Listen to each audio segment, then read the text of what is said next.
Good evening or good afternoon or good morning, depending on where you're joining us from. My name is Andy Otteson, and I'm with the Osher Lifelong Learning Institute at Berkshire Community College.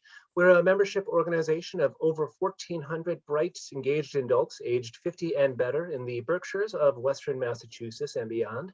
Each year, we offer a series of 5 semesters of courses, both online and in person, as well as a distinguished speaker series, various cultural outings, community engagement opportunities, and much, much more. As we said before, we will be in the webinar format for tonight's talk, which means you won't be able to turn your cameras or your microphones on. If you have any questions or comments throughout, feel free to type them into the chat at any time. And with that, it is my pleasure to introduce our longtime OLLI instructor and tonight's moderator, Dr. Catherine Kidd, who is the leader of our University Day Committee and many, many others, who will introduce tonight's speaker. Okay, thank you so much, Andy. And it's really a pleasure for me to introduce Randy Parraz this evening. I first learned about Randy and his work when I met his wife, Lilia Alvarez, who's a figure in the book, when she was a fellow at the US Supreme Court in Washington, D.C. Lily and Randy are wonderful examples of people from immigrant families that are really making a major contribution to the United States. Randy grew up in California and went to the University of California, Berkeley as an undergraduate and to Berkeley Law School, thinking that he was going to be a lawyer. But he also went to the Kennedy School at Harvard and graduated from there. And while he was there, he got involved with some community organizing activities and discovered his true passion, which you will learn about tonight. Randy has been an organizer for the AFL-CIO for a number of non-governmental organizations, and he's currently the president of the Organizing Institute for Democracy. This evening, we'll be hearing about the work that Randy led in 2011 in Arizona to recall Russell Pearce, the president of the Arizona Senate. So without further ado, I'm going to let Randy take over. And just a reminder, if you have questions, please put them in the chat. We're going to break the talk at 3 different times, or 2 different times. And Randy will indicate that. So please don't hold your questions to the end if you have questions about the part of this campaign that Randy is talking about. Please put your questions in the chat and we'll take them when we have our first break. Our total time will be about 90 minutes and Randy will be on for 60 minutes of that time. All right, well, good evening, everyone. And thank you, Kate, for that introduction. Thank you to the Berkshire OLLI for hosting this. Thank you, Andy and Megan, for helping pull this together over the last, I think, about month and a half. We've been working at this, trying to get the dates and times lined up, and you guys have been amazing on your side and for extending this to your extended community of learners and educators all across the country. So I want to thank you and welcome everyone to be here tonight. Before I start, I just wanted to mention, because of the Omicron variant taking off here in Arizona, we had an issue with getting someone to watch our 4-year-old son, Leonid, who's actually here in the next room on an iPad watching the movie. So if I step up a little bit, it's because I have to deal with that, because our support team are folks in their 70s, and because Leonid's only 4, he hasn't been vaccinated, and he goes to childcare, so they don't want to be exposed. So this is real life situation that we're dealing with. But hopefully he's going to be cooperative and kind of allow me to do this uninterrupted. As we move forward, and Kate mentioned, 20-minute segments, just to give people a sense of where this is going to go. The conversation is based on the book Dignity by Fire, which is Dismantling Arizona's Anti-Immigrant Machine, which you can get at dignitybyfire.com. And so we're going to spend the first phase talking about just the political environment, what was going on in 2010 and 2011 in Arizona that sparked the recall, and what were the dynamics of the actual recall. And then phase 2, we're going to go into the special recall election. What were the dynamics around that? What did it take to win? And then we're going to end with phase 3, which was, once we recalled and removed him from office, he tried to come back in Republican primary. And so how does a progressive labor organizer get involved in that situation and win that fight as well? So those are 3 areas we're going to try and cover tonight. And Kate, hopefully you can help me, keep a track on the time on 20 minutes. So I'll get lost in just kind of as we get going on. I'll set the timer. Great, thank you very much. And so hopefully, thank you all for joining again. I just want to start with some general questions. I know this is a webinar, so there's not going to be much back and forth, but has anyone ever heard of Sheriff Arpaio, right? He's known for, pink underwear. It's a place called Tent City. They took tents from the Korean War and set it up outside in Arizona to put their inmates in, put them in black and white stripes.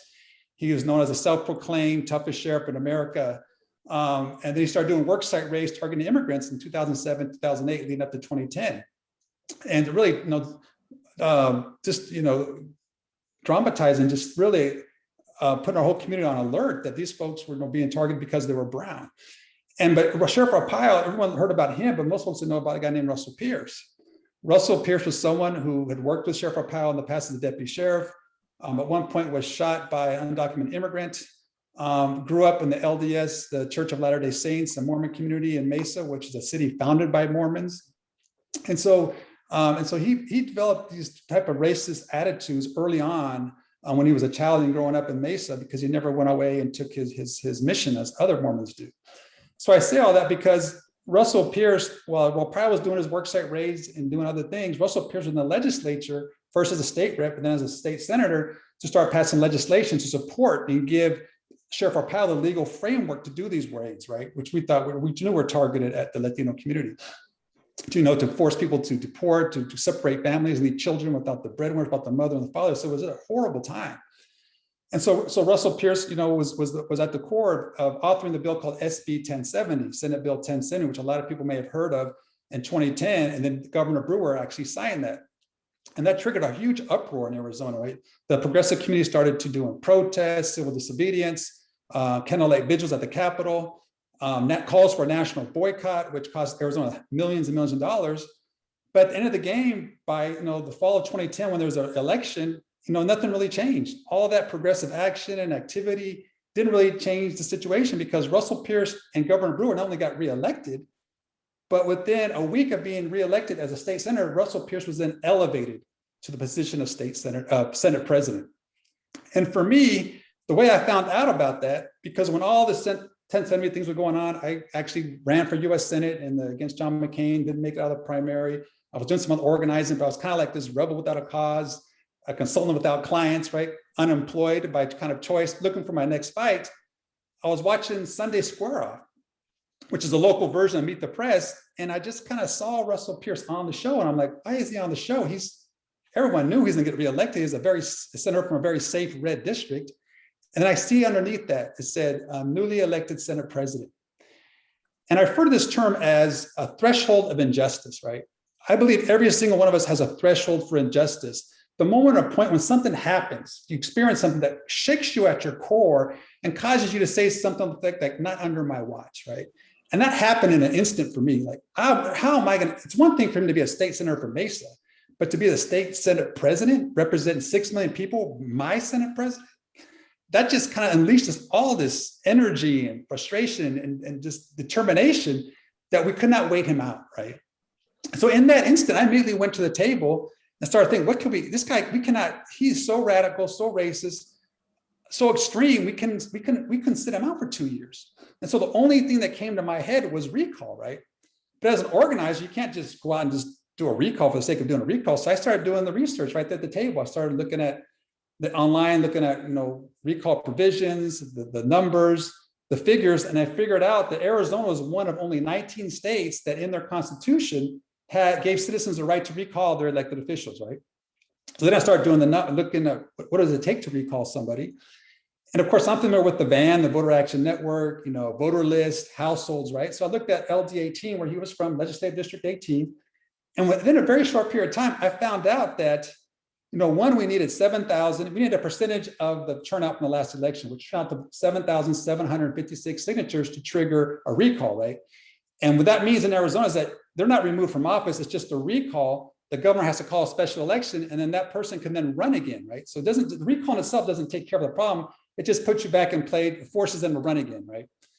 So to do that, we needed 7,756 signatures. So then I looked at, all right, well, what's the district look in terms of voters, right? And so we ran the numbers and found out that although it was a very safe Republican seat, there was upwards of 26,000 Democrats that we had the names and phone numbers and addresses of, and another 20,000 independents. So we had a universe of almost 40,000 people that we could go after, right? So that kind of convinced me as an organizer. In my mind, it was very practical. I thought we could do it, very simple, right? And so what I found out, because given the atmosphere, right, every Democrat lost statewide, SB 1070 passed. Russell Pearce was only president of the Senate. He had a veto-proof majority, right? So he could control the agenda. Democrats had maybe 9 senators, right? So it was just a situation where people just felt like demoralized. So what do? Everyone was in a defensive posture. And here I was starting to have conversations, one-on-one conversations with establishment leaders, leaders of large labor unions, leaders of the Democratic Party. Say, hey, we need to go on the offensive. Hey, we can actually recall Russell Pearce. Hey, look at these numbers. And what do y'all think they said to me? They said, you're crazy. And they said I was crazy for a couple of reasons. One, in the history of Arizona, and at that time in the history of the United States, no president of any Senate had ever been successfully recalled and removed from office. Number two, Russell Pearce was vindictive. And so in Arizona, as you recall him, he's still president of the Senate. So he could do anything to you as you're doing something against him in his own district. So he had all the power. And some people refer to him as a de facto governor because him passing SB 1070 gave Governor Brewer what she needed to come out of the Republican primary and secure her seat. Because for people who don't know, the way Governor Brewer became governor is because thanks to Barack Obama, he appointed our governor, Janet Napolitano, to become Secretary of Homeland Security, which then allowed the Secretary of State, which was Janet Brewer, to walk into that office. And so now 2 years later, she was up for election. So she owed Russell Pearce a lot. So you have one of the most powerful politicians now, and us trying to take him on. And so here, so this was our struggle. How do we build a strategy in a campaign? And so early on, we set out the vision. The vision was, not to elect a Democrat, because the Democratic position was like, the Democrats were like, oh, we got to flip the legislature. That's the only way you can have change in Arizona. And we're like, well, not necessarily, because our goal was to dismantle the anti-immigrant machine, to put it to a stop. So when we framed it like that, we were then able to lay out what would that take. So one, this was an anti-Pearce campaign. Number two, we embraced the idea that the way we win is that we have to run a Republican in that district, someone who was more moderate than Russell Pearce, someone who was a Mormon, member of the LDS Church, Republican, and also we wanted someone who was a pro-immigration reform candidate, right? So we thought that was our criteria. And that was early on. So I was able to recruit key people in the Democratic Party that I would need later on to make sure that to keep all the Democrats out if we got to that place, right? So that was a strategy: collect the signatures, keep the Democrats out, run a moderate Republican, split the Republican vote, and have the Democrats come in, and independents who can participate in a special election help us get to the promised land. And so at that time, in December 2010 and January 2011, that vision was just too bold and too radical for too many people who were even on the progressive side, right? Many people told me, like, the response was, oh, Randy, you don't have a candidate. Come talk to me when you have a candidate. Or Russell Pearce is too strong. Or, this has never been done before. So I got all this pushback, right? And I couldn't get them to focus on what Russell Pearce will do to us if we don't take him on then. Some even thought by not doing the recall that Russell Pearce somehow would not come after them, but we knew differently. And so that was kind of the groundwork. So we went forward, we started, with the whole Recall Pearce campaign. We were able to raise, through the whole tool of applying the one-on-one strategy and a tactic of meeting different people, we raised $10,000 before we launched the recall to make sure we could fund a paid operation in addition to a volunteer operation. And once you launch the recall, you have 120 days to get those signatures in, right? And so although 7,756 signatures may not sound like a lot, you got to get almost double that, because all those signatures won't necessarily be valid, right? People sometimes sign, they're not in the district, or they failed to register. So there's a lot going into this. So we started putting this campaign together and started recruiting different folks to make it happen. So this was the kickoff at the Capitol. We announced just the coalition as we're building towards the January 31st kickoff. And I put this up here too, because the person to my right, she's in the shades, and it says CWA on there. It says that stands for Communication Workers of America. At that time, the very beginning stages, they were the only union to stand with us publicly on this fight. Because they felt that no matter what, whether we call them or not, Russell Pearce would come after labor, which did, that they stood with us. And so that's how tough of a decision it was for people, because they didn't want to be publicly out there taking on someone as vindictive and as powerful as Russell Pearce. So that's that. So we start with CWA, and then of course, we eventually moved on to build support later on. And so the other thing I wanted to share with people, one of the reasons why people didn't want to take on Russell Pearce as we started talking to people and getting signatures is that they thought he was just too powerful. This guy's never lost an election, because they never talked to voters in LD 18. So what we did before we launched our petition, we went in there and did as Martin Luther King weekend, and we said we have one question. We're going to knock on some doors. We had about 5 teams of 2. And this is the only question I want you to talk to voters about. This is after SB 1070, after the national boycott, after all the marching and everything going up, national boycotts, everything. Just ask these voters, or target Democrats and independents, ask them, how do they feel about Russell Pearce being president of the Senate? When we asked that question in January 2011, just 2 weeks before we launched the recall, 2 out of 3 voters said to us, who is Russell Pearce? When we debriefed after that walk, we all were just lit up saying, they don't even know who he is in his own district. Some people live 3 blocks from him, because politics wasn't permeating to the local level. If you watch CNN or the TV, people weren't following politics. They were raising their kids. They were going to soccer games. They were trying to make ends meet. They didn't know who Russell Pearce was, right? So he had this image of being all powerful, but he was very vulnerable to a grassroots campaign that went after him, because now we could define who he was. We didn't have to talk about SB 1070. We could talk about education. We could talk about hates unions, how he hates nurses, how he goes after, he doesn't want to give health care to poor folks. Can't stand Medicaid. He wants to change the Constitution, the 14th Amendment. That gave us a whole lot to work with to convince a Democrat who may not have been so, against SB 1070 to look at it, the whole picture of someone who's very extreme for Arizona. And that was our tagline on Russell Pearce. Russell Pearce, recall Pearce, too extreme for Arizona. So then we got it. So we filed the paperwork. And then the other thing we had to do, we had to recruit people because we knew they're going to come after me. They're a progressive organizer, AFL-CIO, Scottsdale, which is away from, it's not out of district. They're going to come after me. So we needed people locally that could represent our cause, that would make them look foolish when they came after me. And so this woman, her name was Mary Lou Betcher, and she has since passed, right? She was 78 years old at the time. She was an Eisenhower Republican, a member of the Arizona Education Association, retired teacher, librarian, and she couldn't stand Russell Pearce. And so she became one of our key spokespersons that we put out there. And sometimes she even had a walker. And so when she talked to the press, here you had this older white woman, white hair, knowledgeable about the district, lives in the district for over 30 years, saying why Russell Pearce was extreme. So it really made, their strategy later on when they started to come after me, it really allowed us to really show a more full spectrum of a coalition. And then we actually, after we collected all the signatures, we turned the signature churn-in into a big action. We brought the flags out, we brought our delegation, we told people to dress up. We said, look, this is not a protest. We're here to do public business. And we're gonna go in there and we're gonna take them up there and we're gonna turn them in. Each of you are gonna turn in some of these petitions that you all help collect. So it was about that type of process where we, bring people together, let them feel the power of it, rather than just stacking up a bunch of petitions at the boxes and holding a press conference.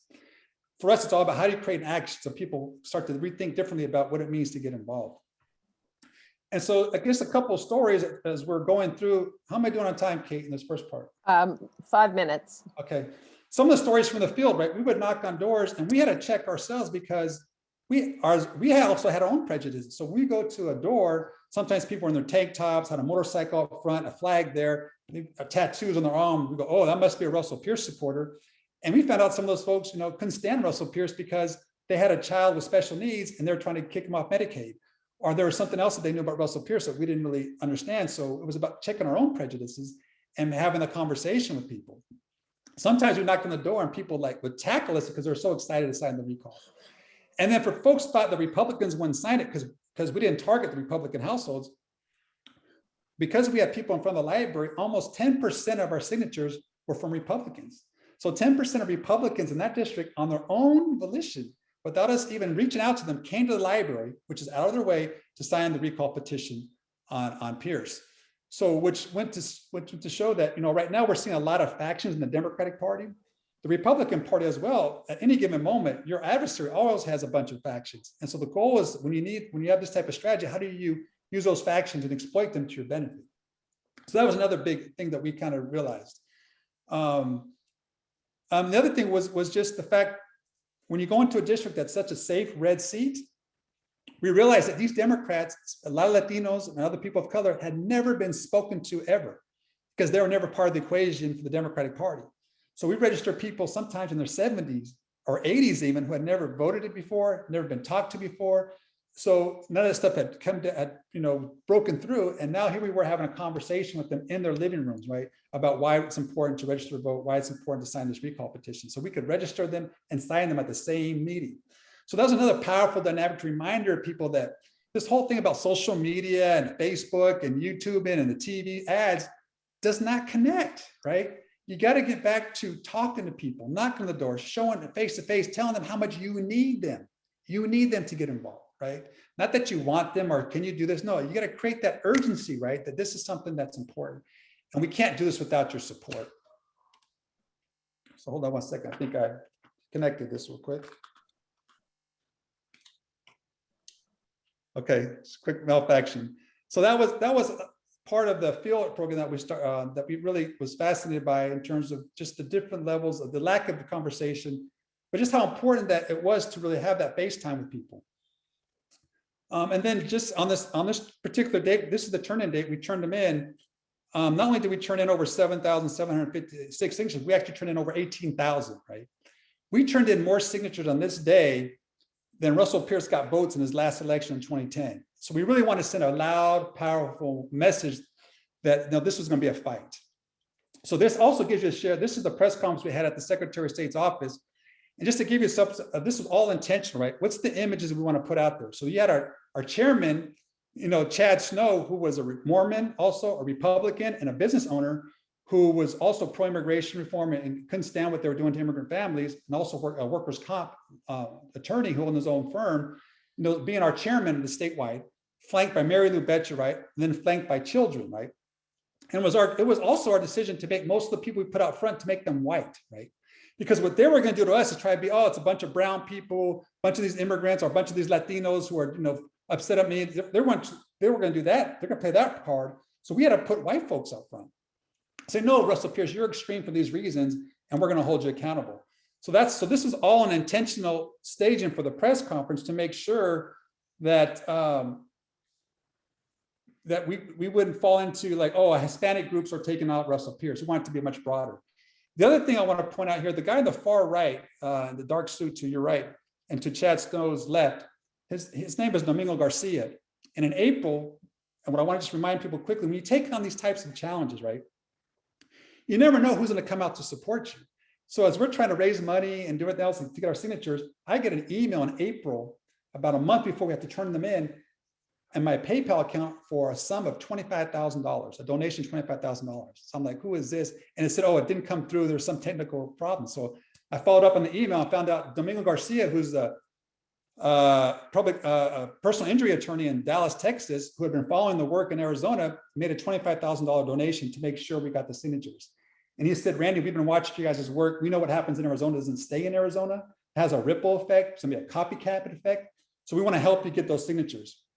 And so we knew that we were going to have the money and the resources to make it happen once we got that donation of $25,000 in April, leading into the May 31st turn-in.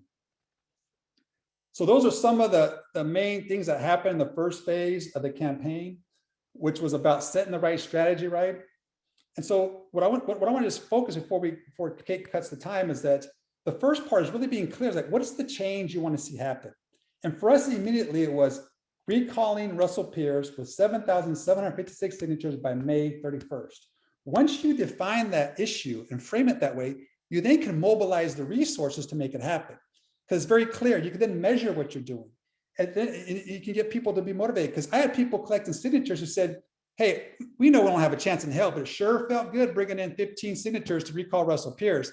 Or it sure felt good to give you that $100 every week. One guy tithing every week $100. It sure feels good not sitting back and doing nothing, or being like the Democratic Party and sitting out an angry press release, which did nothing. They can actually see us making progress, right? And so that's another important time to understand that even in the darkest times, when you feel helpless, you can and should go on the offensive. You just got to look at the terrain and see what's there. Imagine something differently and figure out a way to mobilize people around a cause that allows them to take action. Especially when it's really when you have someone as extreme as Russell Pearce. And then lastly, what I'll say is, as we're doing this recall, and thank God we did initiate the recall, as we're doing it about halfway through it, March and April, what did Russell Pearce do? He pushed through on the floor one of the most omnibus anti-immigrant bills. It made SB 1070 look like nothing. It was like SB 1070 on steroids, supersized.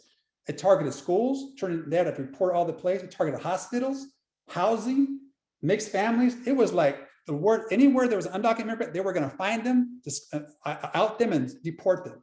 And then he didn't have the votes, fortunately, but he forced the vote. And the reason why he forced that vote, because he wanted the moderate Republicans on record, so that a year later, during the next primary, he could say they voted against my anti-immigrant bills and then take them out. So he didn't want a veto proof majority. He wanted a Tea Party majority, and he didn't have it.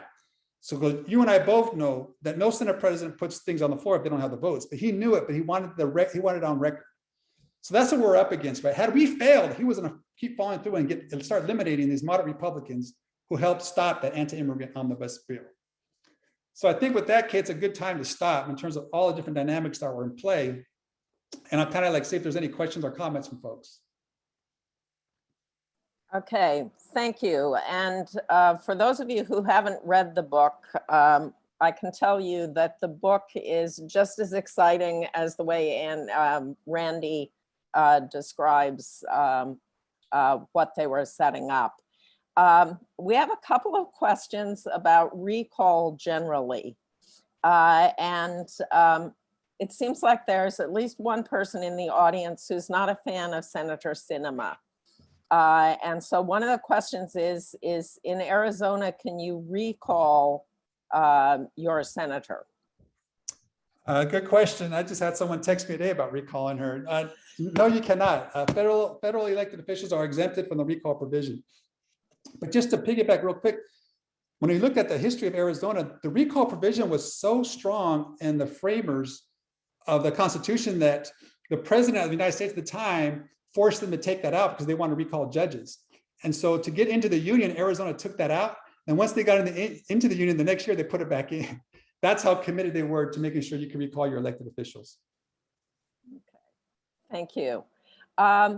There's another question also comparing what happened in a very positive way with the Pearce recall in Arizona with the recalls that have happened in California.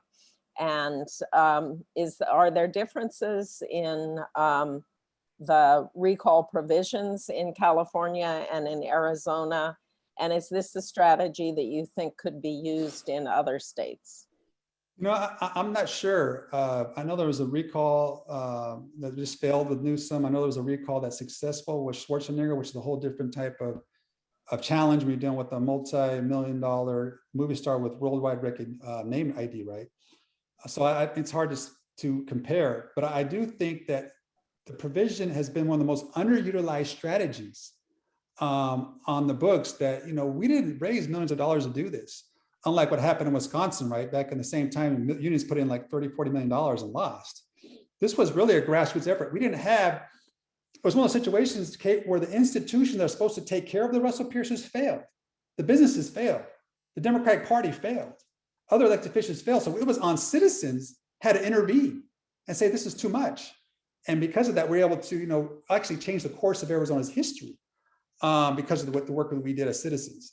But I do believe this is something that, and you can't wait though, because unlike other places like in California where you have 4 years in office, Russell Pearce and other legislators only have 2 years. So if you don't do the recall initially, you're already in if you wait, you're already in an election year, so it defeats the purpose. So that's why a lot of people don't do it, because like, well, it's too late, it's gonna be another election year. But we wanted to embarrass him, to make him run in an off-year election as being one of the most powerful politicians. We wanted to force the same governor that signed SB 1070, wanted to force her to sign a special recall election to force her friend Russell Pearce to run again. And we did that. Okay. Thank you. I think those are the questions for right now. So if you want to go on to what happened at the next phase. Sure, and I just want to share a couple more slides. This was Todd Selleck. He was the resident from LD18 that actually signed the petition to recall him. We needed him to do that. This, again, part of our marketing we want to do was very intentional. We brought children to the action because he was impacting public education. And so two of my daughters are in there. The little one up front in the pink bow, and that's my daughter, Mika Bella. So we brought all the other children of Chad Snow, our chairman, there to kind of say, this is what it's about children. We really made it difficult for them to paint us as extremists. But, of course, when they ignored us at first, and then they came after us. But unfortunately for them, they focused on me. This is actually a photo of me speaking at the Board of Supervisors in opposition to Sheriff Arpaio. So it's I was laughing because they could have got a much worse photo than that. But this is their messaging, right? Randy Parraz and his recall candidates oppose the rule of law, support open borders, supported by labor unions who boycotted Arizona. And then, then the very small print at the bottom, it says, supports gay marriage, called for a national boycott. It's like, you can't even read it, right? And so we learn also in politics, signs don't vote. And so these signs were 4 feet by 8 feet. And so once it became clear that the fight was on, we got past the signature stage, over 300 of these signs were plastered all over Mesa, by the freeways, by the intersections, right? Thinking that, they could just dismiss this whole thing by coming after me and not dealing with the problem, which was Russell Pearce. So this is part of their strategy, right? To personalize me, demonize me, even though I was not on the ballot, and I couldn't even vote in the recall election because I was from Scottsdale. And so what we did, we took it to another level, right? They started, we knew part of our structure and part of our challenge was, how do we get Democrats to vote for Republican, right? That's not easy to do. I've never voted for Republican in my life. I've never donated to one. And here I was leading a campaign where I was asking people, you got to vote for this Republican, right? And so before we know, so as we're going through this process, people ask, well, what else did they do, right? So once the governor, they cleared the threshold and we had over 10,000 signatures, so the governor called the election. What do you think they did next, right? Donald Trump, before Trump hit the national stage, we were dealing with Donald Trump's antics. They then sued us, right? So we had to go to court, start at the local court, had to go all the way to the Arizona Supreme Court to get, because of course they accuse us of cheating. We cheat on our signatures, we forged things, we signed people out of district, we made names up, dead people were signing the signatures, right? They did all that. And of course they couldn't. We had a validation rate over 61%, which put us at well over 10,000 signatures. So we clearly made that. So they did that. They called us names, Nazis, open borders activists, socialists, union thugs was another ones they did. Similar to what Trump was doing when he was president. So this is what we were dealing with. We were dealing with this radicalized Tea Party Republican extremist faction, right? At a time when we're trying to really get rid of all this anti-immigrant legislative stuff at the Capitol. And so another thing happens when you do these types of movements, when you initiate something like a recall, when you take on the fight publicly, you create room for other people to maneuver. So for us, that meant, although I didn't know any Republican out there that I need to recruit, that another Mormon LDS member from the Mesa contacted me. His name was Tyler Montag, and said, we'll help you find the candidate if we think we can work with you. So we met, and he was shocked to hear that our strategy meant keeping all the Democrats out, because he had heard I was this crazy guy, radical progressive. He's like, so that's your strategy? Yes. He goes, do you have a candidate? I said, no, but we're going to do our best to keep the Democrats out. He goes, that's great to hear, Randy, because if we do get a candidate, the moment a Democrat gets in, that candidate will jump out, because the votes they needed to win will go to the wrong candidate. So we had to understand the strategy. It wasn't party, it was purpose. It was a bigger vision. It was for the better of Arizona, that we had to get a Republican, right, that was from a certain community, a certain faith, and that was pro-immigration reform. And so they took on that for us. So without us even doing much, there was a whole committee of people finding and vetting the right candidate. And all we had to do is turn out votes for them. So, and then that became one of our strength points. These are some of the ballots we picked up out in the field, right? Targeting our Latino votes, targeting our folks that signed the petition. Because just real quickly, we didn't just get the petitions. Every signature we got, we then put in the van, our own database. So the moment they called the election, we had a whole list of every single person that signed that petition. And then we started going after them, reminding them, keep having to get up to vote, sending them the ballot by mail, and then picking up their ballots and turning them in. And so we developed the machine and we raised enough money. We had 25, 30 full-time people making $15 an hour doing this work. We said, this is a job. We don't just want volunteers. This is a job. We want people serious who will come here because they really want to see it happen. So on the left of the screen is Russell Pearce, and then on the right was a guy named Jerry Lewis. Can you imagine an organizer's dream that you get a candidate named Jerry Lewis? That kind of puts a smile on your face. Of course, people in the United States, they know Jerry Lewis is this comedian, telethon guy who's got, does his crazy antics. And this is Jerry Lewis on the right. He was a former stake president, which is someone who leads different wards or different congregations in the Mormon church. He was in education, but he also was bilingual. He spoke Spanish and he loved Latinos. He's with some of them were his friends. He worked with the families. He saw the pain and suffering so many of those families went through because Russell Pearce's policies of SB 1070 and Sheriff Arpaio's raids. So here is someone who was very conservative still, a Mormon, but had deep love and affection, his wife as well, for the Latino community. And so he had the courage to step up. And so once he stepped up, we knew we had a great opportunity to really fulfill our particular goal, our objective of the campaign was to win, right? So Jerry Lewis came on, and then it was just a sprint to make this thing happen.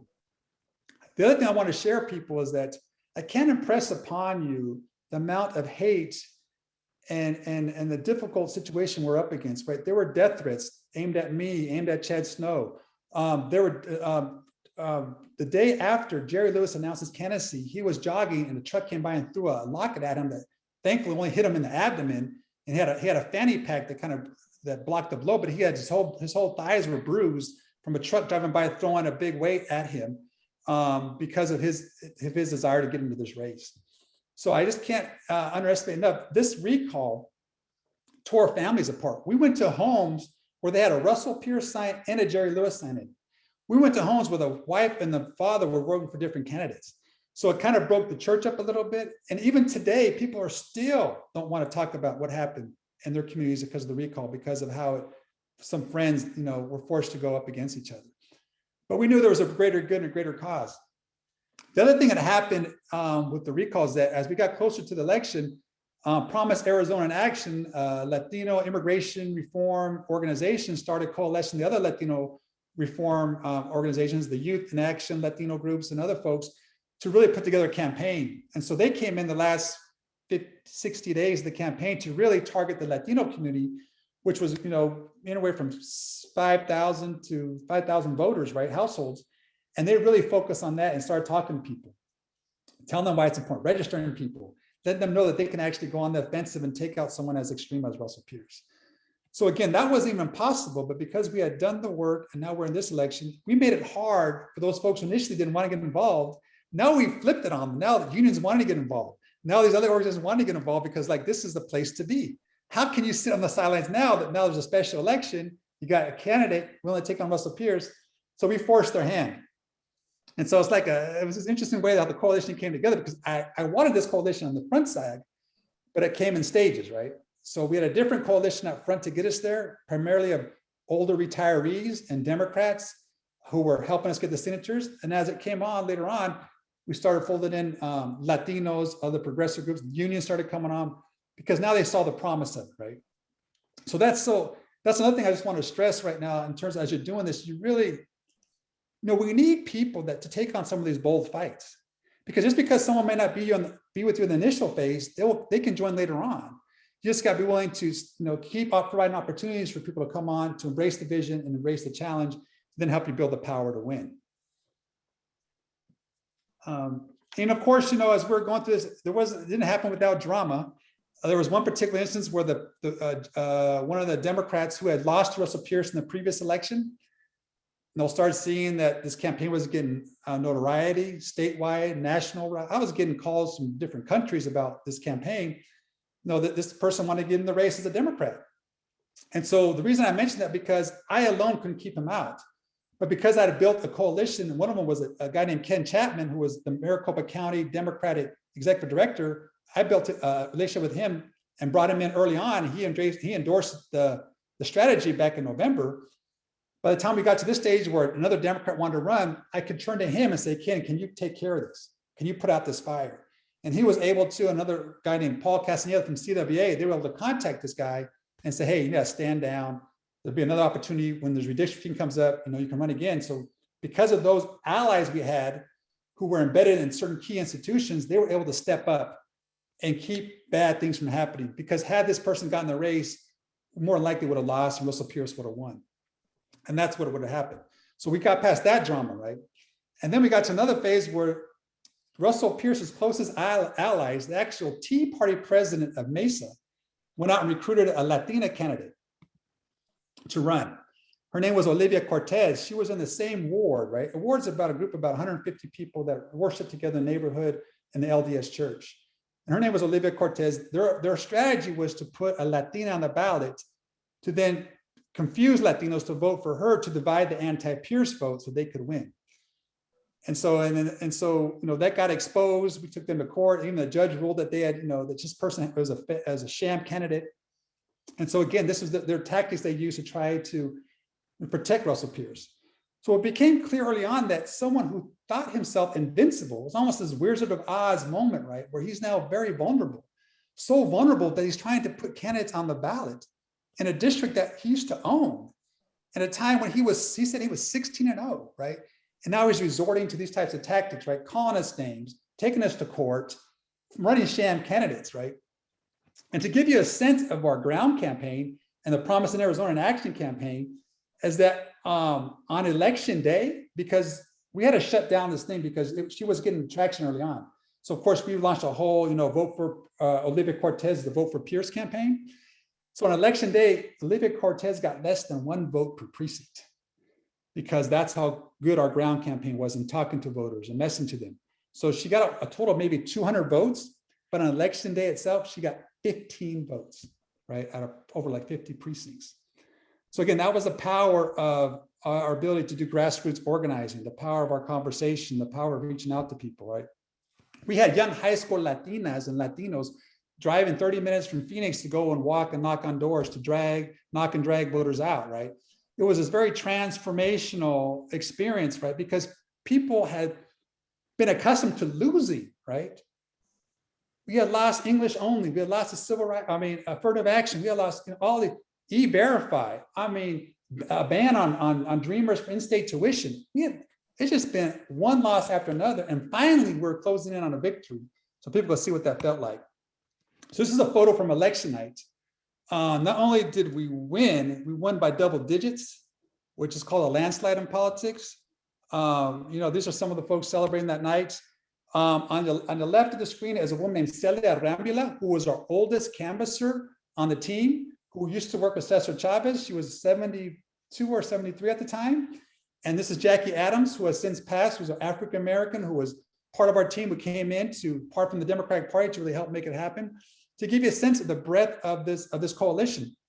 By this time, it was an unprecedented coalition of Republicans, Democrats, progressives, members of LDS Church, seniors, young folks, Latinos. We had people that run from age 6 to age 86. It was unlike anything I had seen in my life to have all of that type of coming together of such diverse people on a common purpose was just amazing. We had people phone banking. That one was a grandmother with 20 grandkids who was a Republican member of the Mormon Church, sitting next to Dan O'Neill from Progressive Democrats of Arizona, who couldn't stand Republicans, all getting people to vote for Jerry Lewis, right? We had an operation. We would make a phone call to a voter, say, hey, we're coming to pick up your ballots. And we would show up and the 3 ballots would be pinned on the door, waiting for us to pick them up. So it was just this real groundbreaking operation where we were actually, it was democracy engagement, voter engagement 101. We're making things happen. This was us, pouring the champagne, holding up, the actual t-shirt I'm holding up says, he used to say he was 16-0. Then we said 16-1 and done, right? This is over. These were the folks from past Promise Arizona in Action, some of our young Latinos who were out in the field making it happen.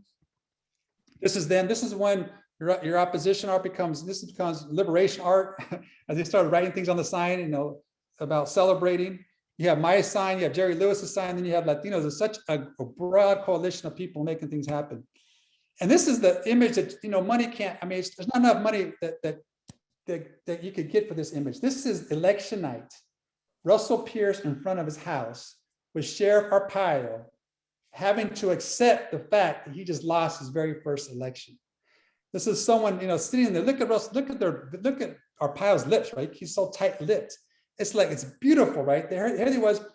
And I knew we had a good chance to win because the day of the election, I got 3 different calls from 3 different reporters. And know what the question was to me? They said, Randy, we hear you guys are having your celebration at the White House, right?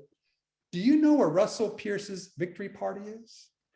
And I said, if you don't know where Russell Pearce's victory party, there ain't gonna be a victory party for Russell Pearce because he didn't even have anything, he didn't have anything set up. He just took it for granted. And I think when he saw what was happening, we had people at every precinct.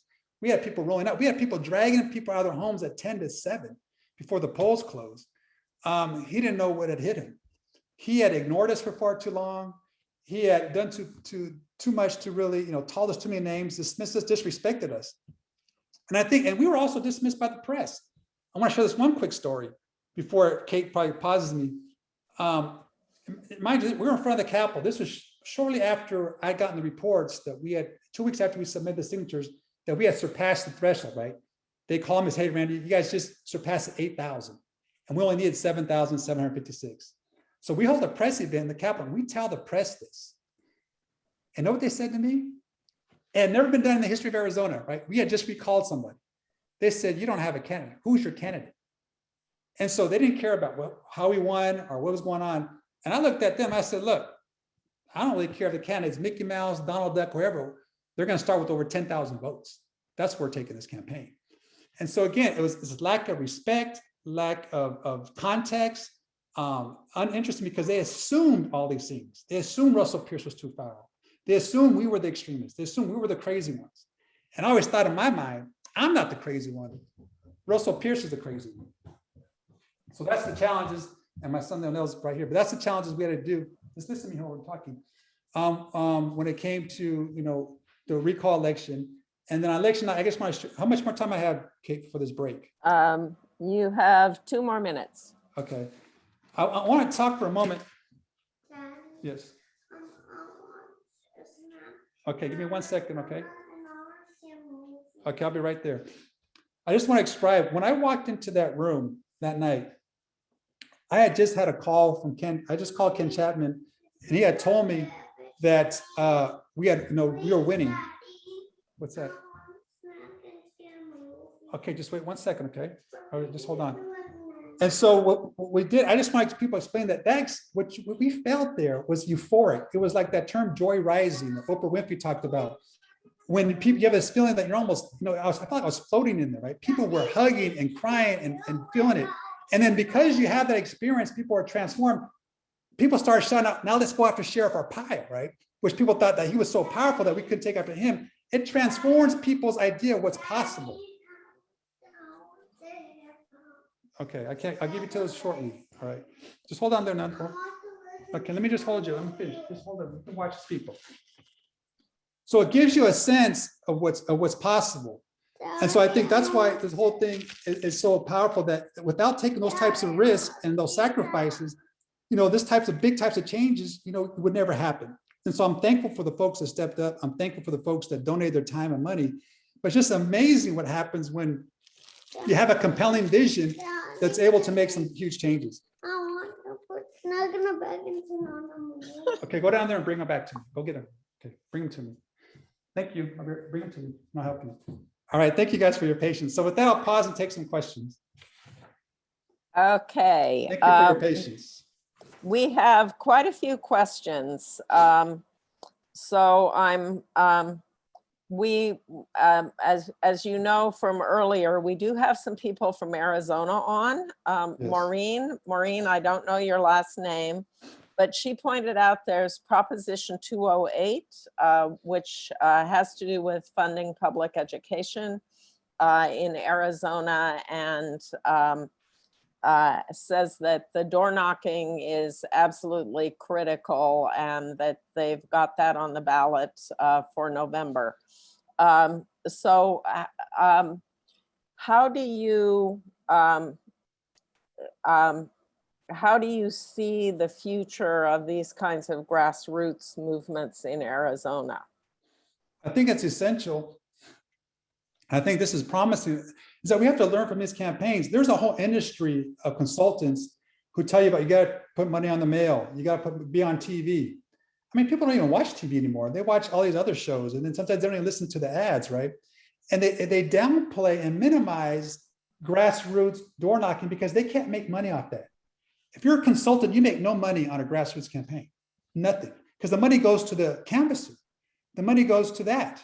And so no one want to invest in that. So I hope people walk away knowing that you have to invest type of money that's necessary to trigger these types of conversations, because we call these mini actions at the door, right? You got about 5 or 10 seconds to really engage people, and you got to figure out how you're going to get them to get involved, right? And so that's a skill set. And so you're teaching people how to do politics. You're teaching people how to be democratic. And so I think that's the challenge of us, that that has to have value. And so many people in politics now, it's such a business, they diminish that rather than raise that up. They said, oh, that's the last thing you find. To me, that's the first thing you find. You want it because those are real conversations. People have to be jolted into paying attention because they're not following politics. They're not going to follow the ad. They're going to get that piece of mail and throw in the garbage. But yet people make money off that. So that's our biggest challenge, is to convince people. And now we have hard evidence. This campaign didn't have all those bells and whistles, but we won. We didn't just win, we won by double digits. Not just that, we took down the most powerful politician. I mean, we made history, and then yet people aren't pulling those lessons. And that's my biggest frustration, that so many lessons can be brought, and no one wants to pay attention to it.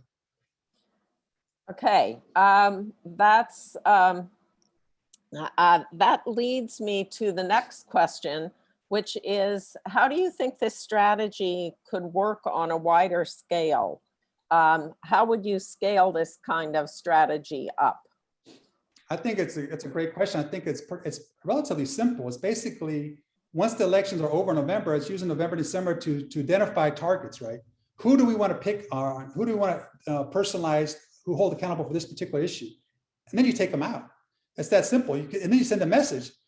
People don't realize that Russell Pearce, by taking him out over the last decade, there has not been one piece of anti-immigrant legislation, not one, on the scale of SB 1070. And there's been Republicans in control. There's been a Republican governor. So it wasn't about changing party. It's about sending a message.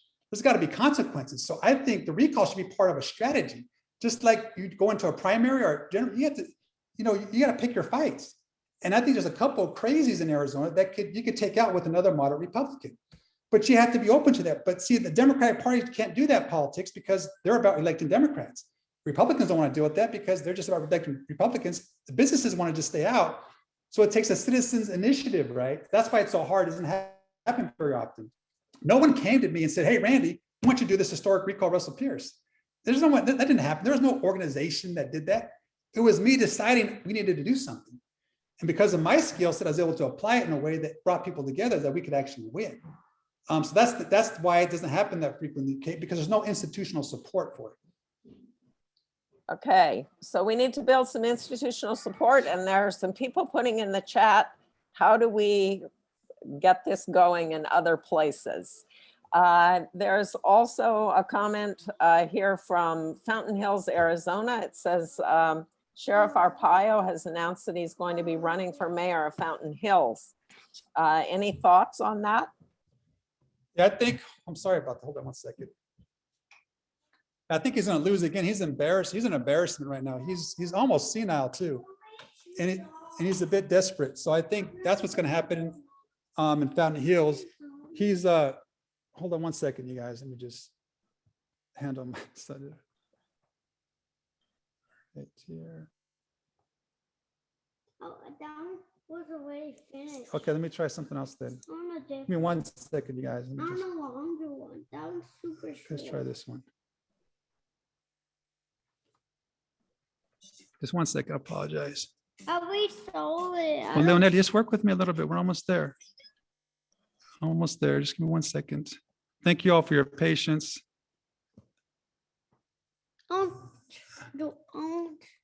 Which one's that one? Just try it and see if you like it.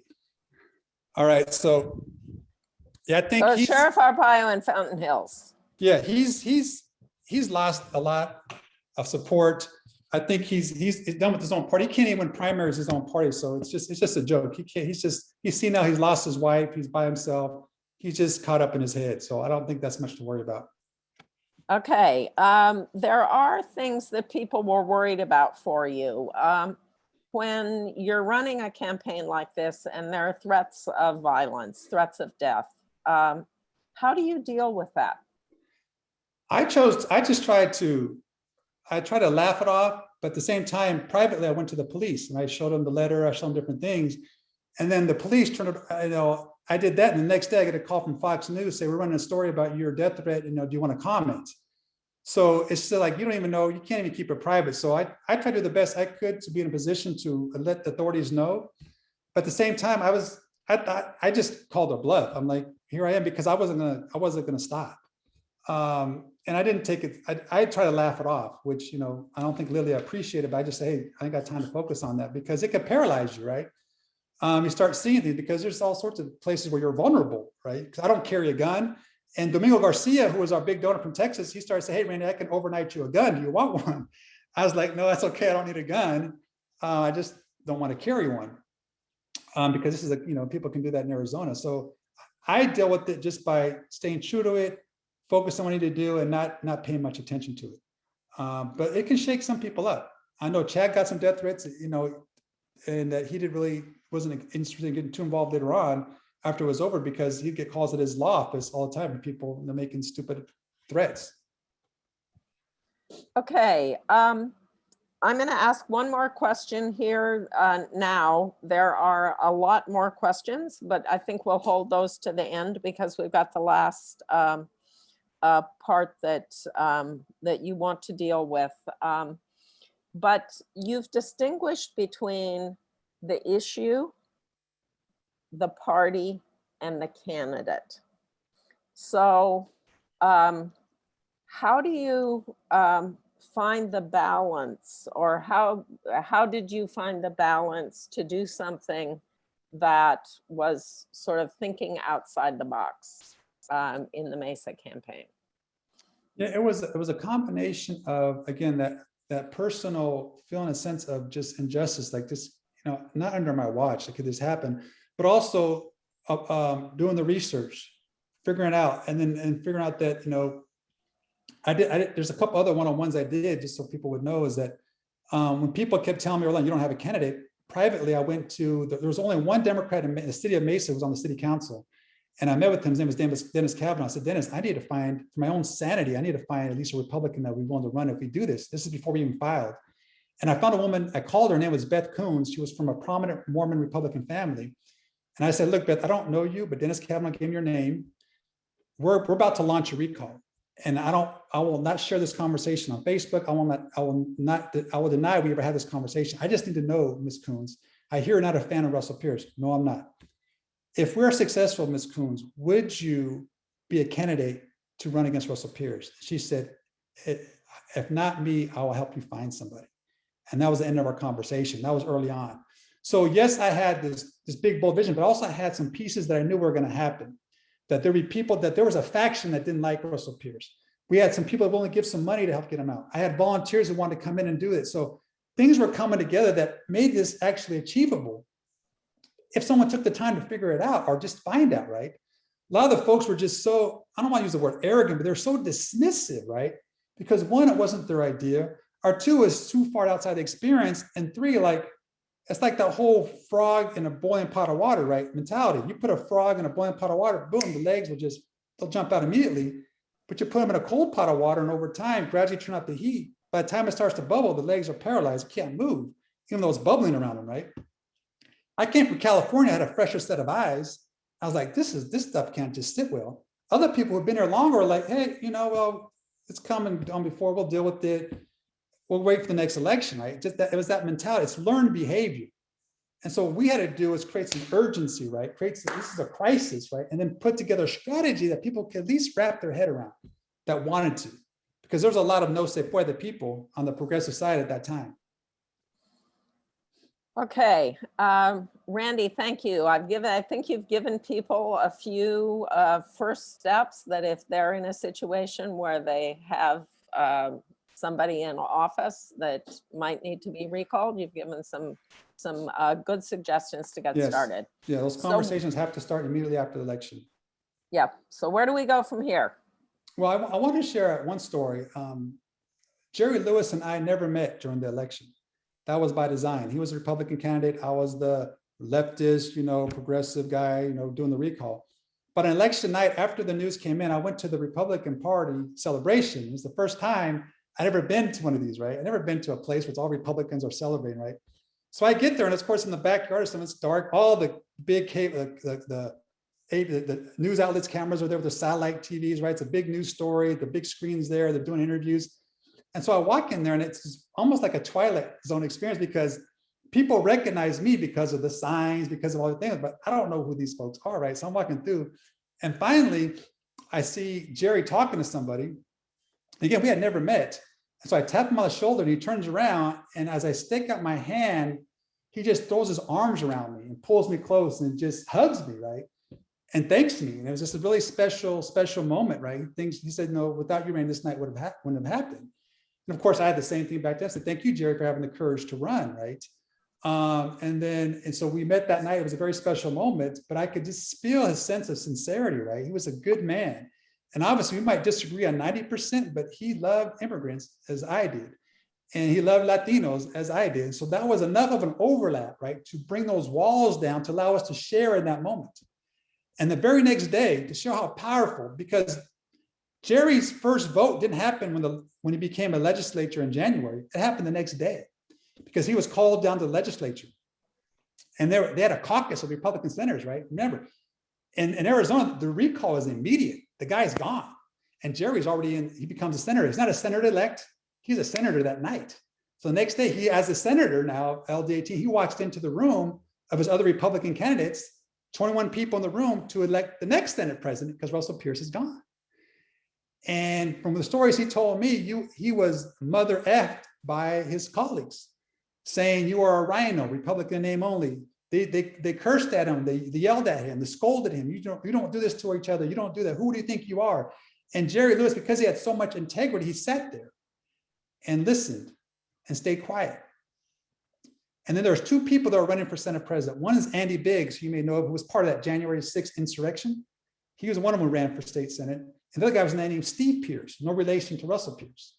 But Steve Pearce had a totally different upbringing than Russell Pearce. Steve Pearce grew up on a ranch, and they had undocumented immigrants who were part of the folks that tended to the ranch, and they were part of their ranch family. So Steve Pearce had a different perspective on undocumented immigrants. Steve Spears grew up dealing with the border patrol agents coming through the ranch, trying looking for people that they thought were that he thought they were friends, right? So he made one promise to Jerry Lewis, because he said, hey, Jerry, if you vote for me, I'll put every piece of anti-immigrant legislation into the drawer, never to see the light of day. So in that caucus, right, because of the recall, there was a vote. When all the votes were counted, Steve Pearce won by a vote of 10 to 11. And guess who cast that 11th vote? It was Jerry Lewis. So with the recall and that one vote, Steve Pearce kept his promise, and every piece of anti-immigrant legislation went into the drawer, never to see the light of day. That was the power of our movement, right? And so although, Jerry Lewis didn't really be able to do much, there was a price to pay for Jerry Lewis. I just want to show this real quickly. So once we got to 2012, Jerry Lewis is a senator, right? And he has to run for re-election. That's when redistricting took place, because Russell Pearce had so many allies in the Republican Party. They literally cut Jerry Lewis out of that district by 3 blocks. And so they put Jerry Lewis in a Democratic district. So there's never going to be a rematch. So Jerry was one and done because he had the courage to take on Russell Pearce. So that leads me to the final phase, right? That it wasn't over. The fight wasn't over, because Russell Pearce would tell us, oh, if you beat me to special election, surely I'll just come back in 9 months in the August Republican primary. No one can beat me in the Republican primary. I'm Republican. It's my district. It's red as red can be. No one would be stupid or crazy enough to challenge me. So this recall, it's okay, but I'm coming back, right? That was his idea. So much so they cut Jerry Lewis out of it. So there's no rematch. So as he made that announcement, we then had to say, what we're going to do. So we got the gang back together. I met with Tyler Montague, again, our Republican ally, who helped put the committee together to find Jerry Lewis, and they started doing another search. And I made a promise to Tyler. I said, Tyler, if you do this, if you find us another candidate, we'll put together a campaign and we'll do a field campaign, but it'll be different this time because it's a primary. We can't just go after Republicans. We're going to expand the universe. We're going to go after independents who can vote in a primary if they request that ballot. And check this out, Tyler. We're going to go talk to Democrats and get them to re-register as independents and put them on PEVL, permanent early voting list, so they're going to vote by mail. And we're going to chase them. And we're going to explain to them why we need their vote. So he agreed to do his part. And so they were able to get a guy named Bob Worsley. Let me just go a little. Just real quick before I get to this was the map of the Mesa the night we beat Russell Pearce. The dark ones are the ones Pearce won. He probably won about 7, 8 precincts. We won the other 4. So we swept them all parts of the of that district. So this is Bob Worsley, right? Another Mormon. This guy was a millionaire. He was former owner of Sky Mall, right? So they drafted Bob, who had never ran for office, right, to say, hey, look, we need you to do this. Bob served Hispanic wards in his church. He loved Latinos. He was also bilingual. So this is a man who cared deeply about their families. And he saw what Pearce and Arpaio had done to rip the families apart. So they drafted Bob to run, right? So we said, great. So now it's off to a sprint. So we then had to go raise money to get our canvassing team, right? So what we did is that we were able to get over 500 Democrats because we didn't put on ads. Through conversations at the door, we convinced over 500 Democrats to re-register as independents. And we told them this, say, look, your vote's going to mean nothing in the general election. This race will be decided right here, right now. And do you want Russell Pearce to go back to the Senate? We didn't make it about Bob Worsley. This is about Russell Pearce. So if you don't vote in this primary, and this is how you vote by being an independent, Russell Pearce is going back to the Senate. Do you want that to happen on your watch? And of course they said no. So then we were able to turn out the Democrats, independents, and a minority of Republicans. So come election night, we won by over double digits again, right? And so to just think about that, Russell Pearce losing by double digits in a Republican primary in Red Mesa. It's just almost unheard of. And that strategy can be taken and done in any type of primary all around the state if people so choose to do it. And we did it with $40,000, not $400,000. We got a gentleman named John Hulbert to donate $40,000 for a grassroots campaign. We hired, not volunteered, we hired canvassers, another 25 to 30 people, paid them $15 an hour, not this $9, $8 an hour. And we had them come in and do it day in and day out, 3, 4, 5 weeks, getting people and chasing down the ballots, right? Our team was so effective in doing this. Check this out. This is us at the county recorder's office. This is our team. Look at these folks. They range in age from about 16 in high school, upwards to about 64, I see there, 70 years old. This was our team that went out and to do the work. And because we were so effective, and picking up ballots, today in Arizona, Republicans have made it a felony, right, for you to pick up someone's ballot and turn it in. And the reason they did it because this is the work that we did. We would turn in thousands of ballots at the county recorder's office. And the reason why it's so important to understand is that people say, oh, all you gotta do is, just put it in the mail, put a stamp on it, put it in the mail, and that's it. People learn to not want to vote. It's learned behavior. No one's born not wanting to vote. No one's born being indifferent to an election. And so it's over time, they learned that why vote, por qué vota, and so it took us going to them. And some of them, had they not given us the ballot, they would still probably wouldn't have turned it in because they didn't understand the importance of it, right? No one told them how important their vote was. No one told them they could change the course of their state by voting. And so here we are, being stewards of democracy, now having the Republicans criminalize democratic behavior for successfully helping somebody to vote. Think about that. They're not saying they're going to arrest you because you have a ballot. They're going to say, once you turn it in and help somebody vote, you're going to go to jail, you're going to pay a fine. And I think that's something we have to think about taking on this year. But that was a result of this campaign, specifically what they saw in the recall and what they saw us do in the primary. And what's so pathetic about it is that these weren't rules written for Democrats. Republicans could have done the same thing. They could have gone out there, but they kind of picked up their marbles and went home versus, hey, why don't you go talk to your own folks, right? So they want, because these rules were playing to our benefit, they wouldn't change the rules of the whole game. So this is one story I want to share. This is during the last election. Russell Pearce and I never met. Although he talked about me a lot on news, on the shows, and called me all these names and accused me of all this evil doing, we never met until election night. So talk about the stars lining up. And so the person who took this photo, his name was Ramiro. He was from Dallas, Texas. He's a dreamer. And he came out to help with this campaign and stayed on to help take on Arpaio. So him and I were out knocking doors the last night, picking up ballots. And so I said, hey, Ramiro, we got about 10 minutes to go. Let's go turn our ballots. And we had about 10 votes to turn in, right? 10 ballots we had picked up. So Ramiro looked on his phone. He randomly picked the site. So we get to the site. And as I'm walking up, I'm like, oh my God, who is that? The guy right there in this hat, the red shirt and the hat, it was Russell Pearce. And I could see Russell Pearce's eyes getting bigger and bigger as I approached, and his face getting redder and redder, because here I was in the flesh, right? The person that was just the person he wanted to blame for everything bad with what happened to him, now coming face to face with him. And Ramiro was so taken by this moment, instead of following me in, he went back to the car to grab his phone because he wanted to capture it on me on the way out with a photo, right? Because he thought it was a historic moment. So as I walked past Russell Pearce, I looked and I said, look, 8 more votes for Bob Worsley for Senate. And he just didn't say a word, right? This guy who was as rough and tough, loud mouth, anti-immigrant crusader and blah, blah, blah. He couldn't say one word to me as I walked past him. So I dropped out the ballots. I walked back out. And again, he didn't say anything to me. And that was a picture of me just turning back as I walked past him saying, you're going down again tonight, you're going to lose. And we walked back to him, and then and Ramiro was just beside, he was so happy and ecstatic. And I said, take a good look at that, Ramiro. That's what it looks like to lose. And that's what's going to happen tonight when we beat him again. And so later on that night, when the results came in again, we had beaten Russell Pearce in his backyard with another Republican candidate by double digits again.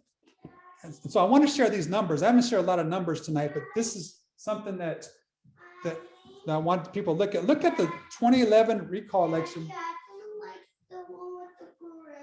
Okay, well, then we change it. Hold on one second.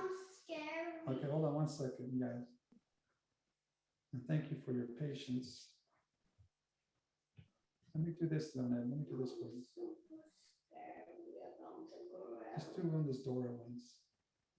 I saw it, but the gorilla. This one's a good one. But the gorilla was being mean to them. So, Okay, try that. what's that one? Let's go check it out. All right, so if you look at what's amazed me about this chart, right? We beat Russell Pearce by more votes in the Republican primary than we did in the special recall election. Check that out, right? We had plus 26, almost 2,700. I think there's only like 12 votes difference, right? Or 11 votes difference. But look at that. Look at those numbers. 2 completely different races, completely different candidates, right? And look how we're able to make it happen. Because it did change. Our special election, everyone can participate versus a primary. Only Republicans traditionally participate. Well, we flipped it. And the reason I put Worsley purple there, because we made it a purple race. We didn't stay out. We chose to get involved. And then just one more thing I want to make about this case is that, and at this point, when Russell Pearce was fighting to get back in the Senate, do you think we had a bunch of allies? Nope. It was just Citizens for Better Arizona, creating, a moving Mesa forward, recruiting everyone else is out in their other primaries doing their thing. We stayed true to it and said, look, we want to win, and we have to win decisively. And because of that victory and our decision to stay in this one got much less attention because everyone's, oh yeah, Russell Pearce is going to come back in the Senate. We have permanently retired Russell Pearce from office. He is done. Russell Pearce went from being president of the Senate to never returning to office again because of the work of Citizens for Better Arizona. And that's a huge takeaway, right? That you can literally retire a politician by citizens getting involved in politics. And that's a message they don't want people to realize. They don't want you to realize that you could do that. That's fundamental power. Jan Brewer, Governor Brewer did not call an election. We forced her to call an election she didn't want to call. We used the rules against them, right? We played by the rules and won.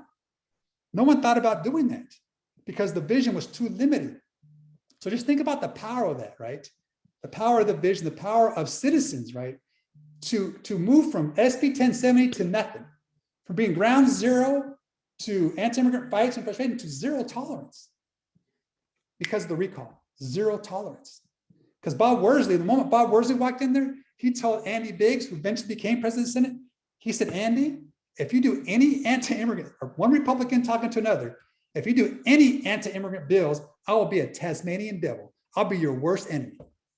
This is one millionaire talking to some other guy. I will be your worst enemy. So that's the room we gave others to maneuver because we had the courage to fight. Right? Someone like Bob Worsley, who never saw himself as a politician, ran and won, right? And so those are some of the fundamental changes that we want people to learn about, right? Those types of unlikely coalitions that can be out there, right? That you can literally look at the same resources in a community, imagine them differently, then apply them to a different strategy and win. I didn't import anything into Mesa. I didn't bring anything from California into Mesa. All the ingredients were there. I just pulled it together, right? All organizing is reorganizing. And I think that's the fundamental lesson people have to realize. And sometimes you have to think outside the Democrat-Republican framework of what a victory looks like, right? And one other thing I'm gonna add, because Russell Pearce was no longer part of the mix, was not controlling the agenda, the same governor that wagged her finger in President Obama's face in 2013 with the support of Bob Worsley, signed Medicaid expansion in Arizona, something Russell Pearce never would have let happen. As of today, close to 500,000 Arizonans are covered by Medicaid expansion. Women and children and folks are now covered with health insurance because of the work we did of getting Pearce out of the equation. That's the power of citizens that they don't want you to understand. They don't want you to know that you can unleash that type of thing. They want you to stick to these primaries. They want you to stick to their calendar. We changed the calendar. We flipped it on them. They weren't used to that. Then we changed who gets to participate in a primary, right? They want the traditional people to come out, right? Those really radical right-wingers. They don't want independents and Democrats participating in a Republican primary. So that's how you start to change and challenge power in Arizona. And we know it can work because we did it and it can work again. So at that, I don't know how much time we have, but I wanted to, hopefully that'll trigger some more reaction and thoughts. And I can also add more if necessary. Okay, I think we've got a lot of questions. Okay, good. And we've only got about 10 minutes. All right, I love this. So I think there are several questions that sort of have to do with what issue or strategy problem would you like to take on next? And will it be in Arizona or will it be on a national issue? Oh no, I think there's a fight right here in Arizona. It's about some of the restricted voting rights. I think I can't disclose all the ideas I have right now, but there's an opportunity that we can really expose Republicans in a way that will challenge, right? There's one thing to challenge things legally, and I'm not talking about that. I'm talking about how do you publicly expose the injustice of a particular law. And I think the fact that they've outlawed and made a felony the ability for me or anyone else to pick up a ballot and turn it in is totally outrageous. And there's a lot of room that you can do for a strategy, because the fundamental thing is, whose ballot is it? Is it my vote or is it the county's vote? Who owns that thing? Because if I get my ballot in the mail and I throw it away in the garbage, the county doesn't care. They don't come to reclaim their ballot or their vote. They don't care. But yet when I decide what I want to do with it, you want to regulate me? Tell me who to give it to, when I can give it to them and how? You want to deny me my citizenship 30 days before an election? And I think that framing case, what we have to talk about, they talk about, oh, everyone says this without even thinking about it. Oh, you can't register to vote 30 days before an election. That's one way of looking at it. The other way of looking at it is that you denied me my citizenship 30 days before an election. Why can't I go down and register 25 days before an election and claim my citizenship because I just realized I wanted to vote? So these are things that are very fundamental. So we're talking about just same day voter registration. Why not have it? People don't realize that right now in North Dakota, they have not had voting registration since the 1950s. They don't do voter registration in North Dakota. And when you ask the Republicans who run the system why, because they said it's too cumbersome. People just show up to vote. They bring proof for their residency, boom, they vote. Think about that. No one knows that people in North Dakota don't register to vote because we think that's okay. That's an okay barrier. That's okay to deny someone the right to vote because they're not registered. Are you kidding me? So I think That has to be looked at differently, right? I think this whole notion of accepting these unjust laws just because they're laws, hell, if Rosa Parks did that, we wouldn't have ended segregation. And so what I want to impress upon people, the mere presence of injustice does not mean anything will change. It doesn't mean you'll have a movement. I mean, how long does segregation last before there was a huge movement? Injustice has a tendency to breed a certain sense of complacency because people know who have tried to struggle and lose, the consequences are so severe, it sends a message that there's nothing you can do to change something, right? So we have to get into a way where it's expected that we challenge these laws, not in court, but in the street, where it matters, where it counts. We take the risk, we make the sacrifices now, not complain about it because they passed some stupid law. We got to show why that law is stupid. We got to show it by our actions and by our risks. That's what I'm thinking about for Arizona. I think it's right for that. And we got to push the Republicans. We got to force them to enforce that. Are you going to arrest people when they successfully help someone to vote? That's what I want to know. And if they want to do that, I'll be the first one they should arrest. I'll take that to court. You want to arrest me? Go ahead. What did you do? I turned someone's ballot in. Yeah, let's do that. Let's have that. I want to have that conversation with hundreds of my fellow Arizonans who also turn in someone else's ballot and say, yeah, I've been arrested too for helping my friend down the street vote. That's what I want to see happen. Okay, thank you. There's a question here, and I think this goes to some conversations that I've had with people about your book. It's sort of, how did Russell Pearce get elected in the first place, and how did he get reelected 7 times? What is it in our system that means that someone who is non-representative of their community can be reelected over and over again? Great question. A couple of things. One is the power of incumbency. Most people know that this, by virtue of your position, puts you in an advantage. Number 2 is that there was a minority of Republicans who couldn't stand Russell Pearce, but they stayed quiet for too long to the point that he got too much momentum. There was a point, and I love this question, there was a point in check this out, in early 2000s, when Russell Pearce was a state rep, he couldn't even get some of his extreme bills out of committee, even though Republicans controlled the committees, because they were just too extreme. So you have that, you have the rise of the Tea Party movement, you have this anti-immigrant sentiment, you have a rancher named Bob Kranz who got shot, and they never know who did it, but they blamed it on an undocumented immigrant.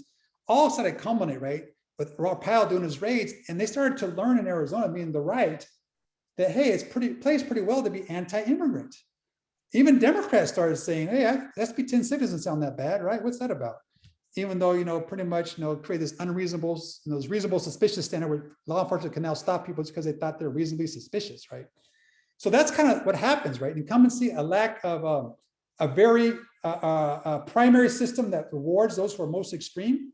So Russell Pearce never got challenged in the Republican primary. People thought for the most part he was doing a decent job. They weren't that interested in helping immigrants. So it wasn't until we came along that, and just so people know too, Jerry Lewis and Tyler Montag, who helped us win the special recall election, which they didn't sign the recall. They just thought that was just sour grapes. That's not fair. They didn't even sign the recall.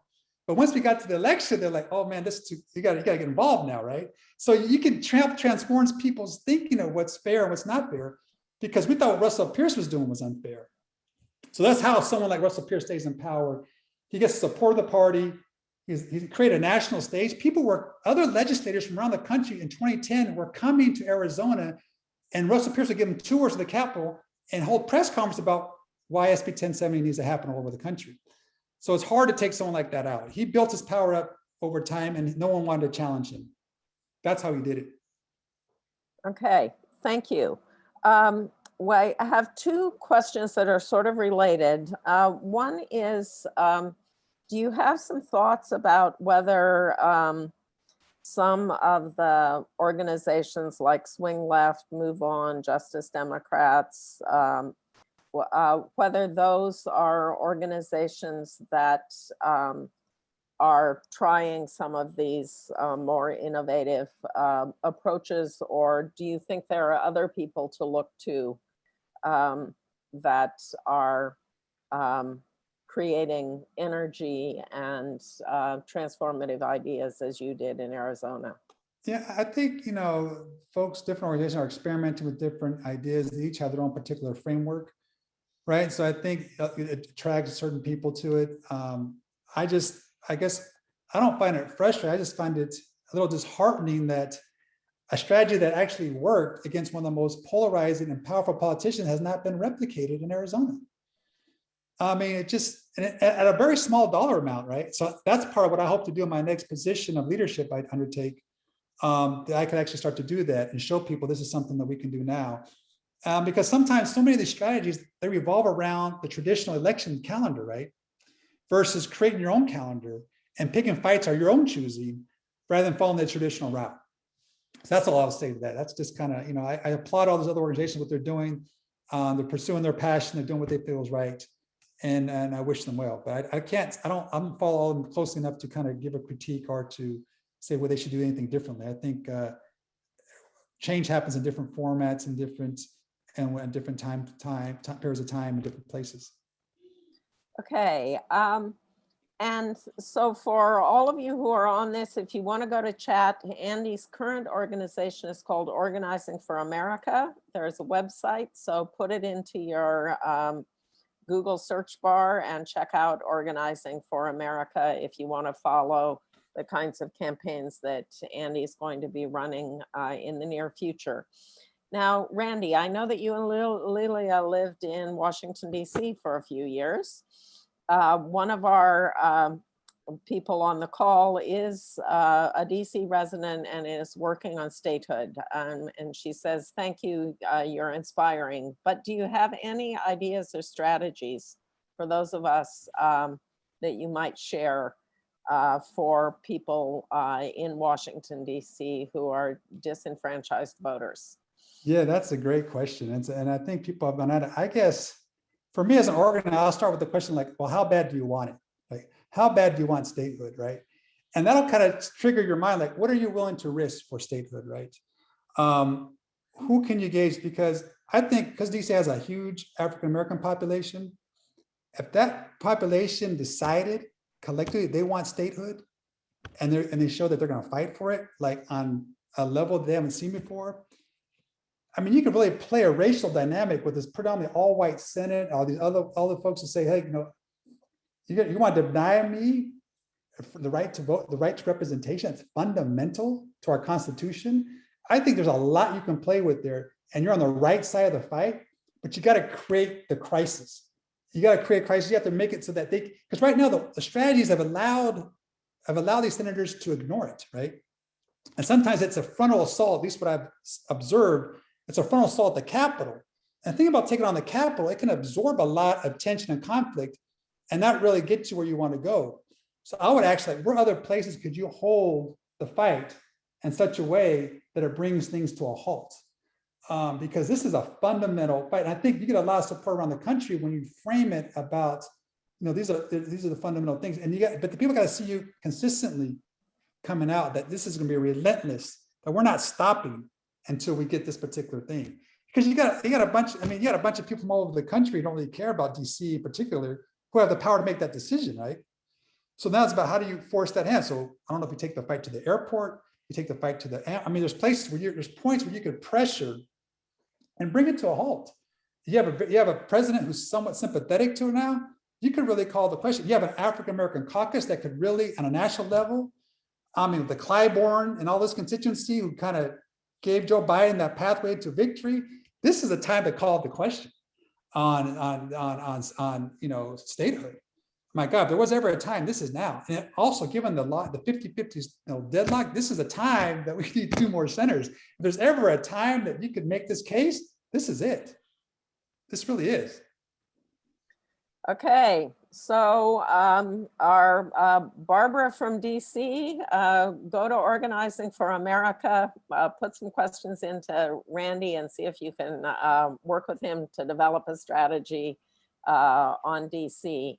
So I think we are to the end of our time, Randy, and I just want to say thank you from Ollie and from all of our participants for giving a really charismatic, energizing conversation, because I think it's very easy to watch what's happening in Washington and feel like there's nothing you can do. And I think you've shown us very clearly that there are things that citizens could do, just have to find the right spot and the right issue and develop a strategy that makes people understand that it can be done. Right, absolutely. So. And thank you everyone again for tuning in. And if people want to message me directly as well, you can go to the dignitybyfire.com website. There's a comment section down there that just the message will come right to me. So if anyone would like me to either, speak on this particular topic at another venue or forum, please reach out to me. I'm more than happy to do. And thank you, Kate, for holding up. Yep, I'm holding up the book here. So, and I do recommend this book. It is not dry political science. It is like reading a political thriller from beginning to end. So. And just, then State Senator Sinema is also in the book for her attempt to try to shut us down. We started to launch the recall. So there's some good back and forth there that has her in the book as well. So you might get some, it'll be a very interesting read. I guarantee it. Okay. Thank you everybody for coming. Watch for the next events that are happening for Ollie. There's another lecture coming up very soon. So thank you, Randy. And we'll look forward to maybe having you back another time. All right. Good night, everybody. Okay. Thank you all for tuning in.